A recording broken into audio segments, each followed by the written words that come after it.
Accidents ఉన్నాయి.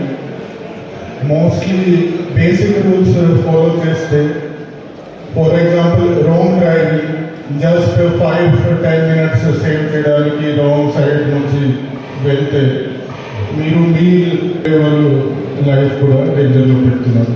So wrong driving ఖచ్చితంగా avoid చేయాలి. 5-10 minutes సేవ్ చేయడానికి మీరు అంతగా రిస్క్ తీసుకోవడానికి అవసరం లేదు. దాని రోడ్లో బైక్లో కొంతమంది సెల్ ఫోన్లో మాట్లాడి డ్రైవ్ చేస్తున్నారు, కార్లో కూడా డ్రైవర్స్. సో అది కూడా మోస్ట్లీ అవాయిడబుల్.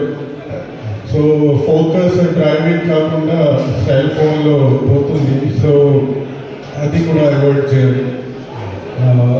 ఇప్పుడే చెప్పారు డీటీ గారు, లైక్ మ్యాక్సిమం యాక్సిడెంట్స్ ఈ సెల్ ఫోన్. ఇది కూడా ఇక్కడ ఎన్ఫోర్స్మెంట్ కూడా ఇంక్రీజ్ చేయొచ్చు. డ్రంక్ అండ్ డ్రైవింగ్ కూడా ద పర్సన్ డ్రింక్ చేసిన వాళ్ళతో పాటు వేరే వాళ్ళు కూడా లైఫ్ రిస్క్లో వస్తుంది. సో అది కూడా అక్కడ ఎన్ఫోర్స్మెంట్. ఒక మంచి విషయం, ఇక్కడ లింగంపేట నుంచి ఉన్న ఒకరు హైకోర్టులో లాయర్ ఉన్నారు, మోయిన్ ఖాన్ గారు. తర్వాత వేరే డోనర్స్ కూడా ఉన్నారు. They are donating 200 helmets. అది చాలా మంచి విషయం. ఇంత డిఎస్పీ గారు కూడా చెప్పారు, ఇప్పుడు